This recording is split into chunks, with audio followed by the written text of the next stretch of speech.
Them bones gonna walk around. Hey guys, we are looking at Ezekiel chapters 37 to 39. And this, I think, is chapter 37 is the pinnacle of the book of Ezekiel. Like maybe chapter 40 in the book of Isaiah, chapter 37 is the great turnaround, where we've had a lot of different chapters of judgment and warning, and God enacting his justice on people who have rebelled against him, who have lived constantly in sin, have rejected him, have turned to idols, who have mistreated one another, who are practicing injustice and all kinds of wickedness. And so they face their judgment. They are sent into exile. And they're conquered, they're defeated. And then we see this judgment that happens around the surrounding nations who were rejoicing in the downfall of Israel and causing the downfall of God's people. And yet this chapter 37, is the great turnaround. We've seen these slight echoes of hope and promise that that's not the end of the story, but here is where we truly get to God's promise to say, even though you have sinned and fallen away, you have rejected me, and now you have faced exile and destruction, it is not the end. And God gives Ezekiel this vision where he takes him out to this valley, and in the valley are all these dry bones representing the people of Israel who are dead in their sins, who have died, and their actual bones are just scattered all over this valley. God asked Ezekiel, "What do you see here?" And he says, "A bunch of dry bones." And he says, "Do you think these bones can come back to life?" And Ezekiel, in the epic sort of like, "I have no idea," he says, "God, only you know." I really love that part. And then God, through Ezekiel, speaks to the dry bones, and the dry bones come to life. They stand up. They're given blood and sinews and joints and marrow and eventually skin. And then, even then, they're not fully brought back to life until God breathes his breath into them. And at this stage, they are a living, standing army, a group of people again. And God says, this is what's going to happen. My people were once dead, but I am going to make them alive again. I'm going to restore them to the land where they will live in peace together. And they will be my people, and I will be their God.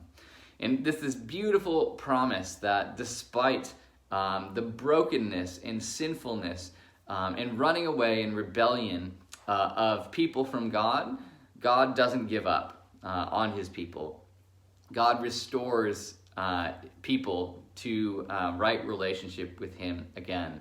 That death and rebellion don't have to be the end of our story.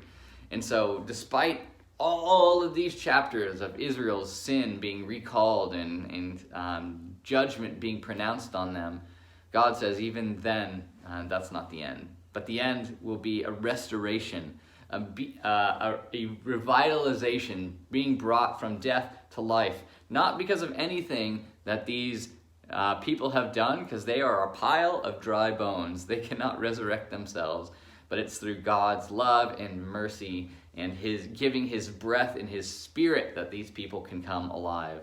And this is exactly what the New Testament authors pick up on, that it's through God's own work of sending his son to live and die and rise again. Not anything that we can do, but this gift of God through grace alone that brings us from death to life.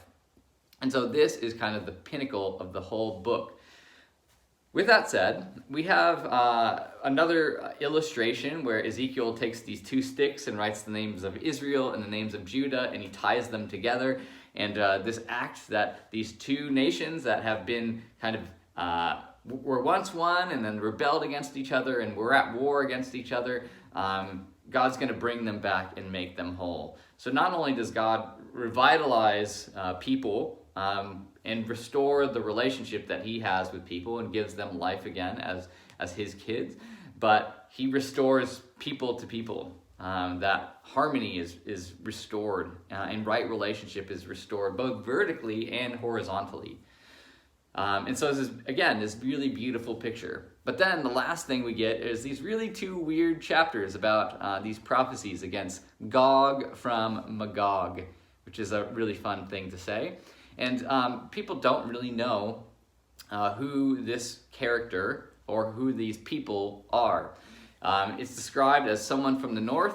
He's in alliance with all these different nations, and it seems that this person, after God's people have been restored and they're living in harmony, that there's going to be a final push from whoever this mysterious person or this people group is, along with all the surrounding kind of neighboring nations that are going to try to make war against God's people, but ultimately they're going to face their destruction and ruin.